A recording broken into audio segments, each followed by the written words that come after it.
Next tonight, the deadly drug wars in Mexico. More than 5,000 Mexicans have been killed this year alone, according to the Mexican Attorney General. Much of that violence is in the border city of Tijuana.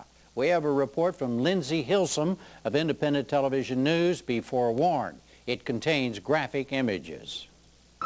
He was almost home when they shot him. More than 40 Kalashnikov bullets sprayed his car as he got out. Another casualty of the drug wars tearing Mexico apart. Grieving relatives are suspects too. And anyone can become a victim as the drug cartels fight it out on the streets of Tijuana.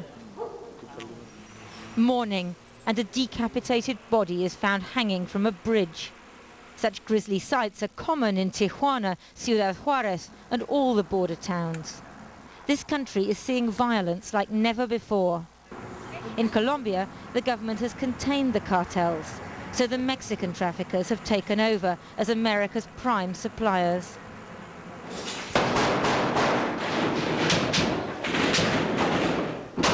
Federal police fighting members of the Arellano Felix cartel, which used to control the drug trade in Tijuana. In this house they found 6 men, bound, gagged and shot dead.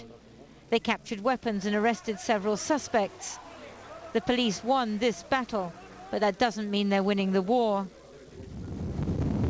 We went out with the federal police. They're frequently ineffective, so the government sent in the army to back them up. The Mexican police and army are getting more modern vehicles and weaponry now, but they still can't match the firepower of the drug cartels. Here in Tijuana there are assassinations and kidnaps every day. One recent weekend there were 37 murders. And the violence is growing and spreading, now threatening to spill over the border into America. They stopped people and searched, but found nothing. Several hundred police have been taken off the beat in Tijuana, accused of corruption. The state attorney general keeps his security low-key, but his job is to prosecute murderers, and he fears for his life. The first thing we must do is understand that we are in a war, and wars do not resolve quickly. Unfortunately, there are going to be more executions, more kidnaps. I can't say how long it will last, but the president has said many innocent people will die across the country. It's a problem for a whole generation. 900 miles away in Culiacan in Sinaloa state, they're singing praise songs to the cartels.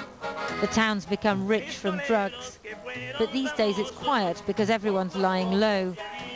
The song regrets that the streets are no longer humming with the latest cars, nor the roar of the machine gun. They're playing at the shrine to Jesus Malverde, a folk hero who's become a patron saint for the drug traffickers. Well-known mafia families have put up plaques thanking him for watching over them on their journeys from this, the center of the drug trade, to the USA. I was shown around by a member of the Sinaloa drug cartel. He didn't want to reveal his face or give his real name.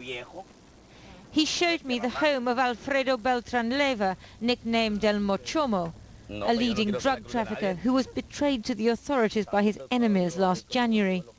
The graffiti reads, "I love you, Mochomo. Your girl loves you." Look, it's not a party, you know. There's no honor. Before, there was no chance that a woman or a child would be killed. If they wanted to kill you, and you were with a child, they'd respect that. Not now. Not now. Now, everyone has to get even. Jose introduced me to his colleague Miguel, who has first-hand experience of the war, having been shot through the head, and as he put it, returned the favor. After spending 32 days in a coma, I think it was fair to kill him. A man's a man after all, and you have to behave like a man. Getting cocaine, marijuana, heroin and amphetamines past the police isn't very difficult, it seems. You go to the police commander and say, my boss sends you this Christmas present, but my boss wants security, so we don't get stopped in the checkpoints. They give us a code, so when we get to the checkpoints, we just say that we're from Z, H, or R, or just a number like 5. The commander gives that code to his people. One recent morning, 13 bodies turned up near Culiacan, shot in the back, their hands tied. They were probably employed by one of the cartels, victims of the battle for plazas, supply routes, the key to maximizing profits in the drug business. The big boss here is El Chapo, Shorty, the head of the Sinaloa cartel. There's a $5 million bounty on his head.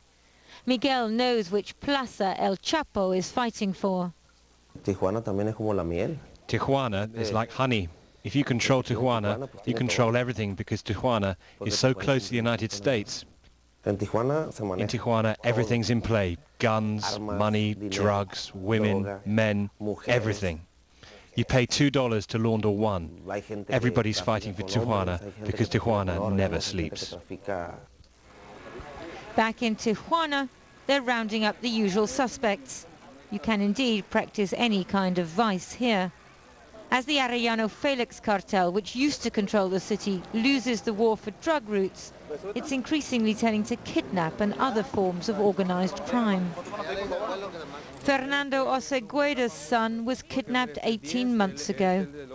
He's pitched camp in front of the municipal offices as a protest against what he says is the government's refusal to investigate, because officials have been bought off by the cartels. 480 kidnaps remain unresolved in Tijuana alone. Some have ransom demands, others not. In none of these 480 cases, I can assure you, has there been any progress in the investigation, because they don't want to do it. I'm open to any news. If God has taken him, then I would like to recover his body so I can bury him, to take him to a place where he can rest, where I can talk to him. You know, I still talk to him. His mother is very distressed too. I think it's the least the government could do to give us peace of mind. Even dropping off the kids at school can be fraught with fear. A few weeks ago there was a shooting opposite Miguel Hidalgo Primary, right in the centre of town, just as the children were going home for lunch. Now they flinch at firecrackers or any sudden noise. It seemed like the shots came from over there, because when we heard gunfire, the kids all started to scream. And I said, oh, someone has been killed. And that's why I thought it was even nearer the school than it was. I asked the standard adult's question, what are you going to do when you grow up? ¿Qué vas a hacer? I'm going to try to take care of myself and make sure that the car I have is well armoured, so I can be protected against bullets. The daily stream of vehicles going into the US. In small packets and huge consignments, nearly $14 billion worth of cocaine, marijuana, heroin and amphetamines move across the border each year. Down in Culiacan, the drug traffickers are building monuments to the dead. Massive mausoleums to brothers, husbands and sons. A cemetery full of young men, some showing off how they lived and died. The Mexican president has talked of his country becoming ungovernable as it's consumed by corruption, destroyed by a culture of drugs and death.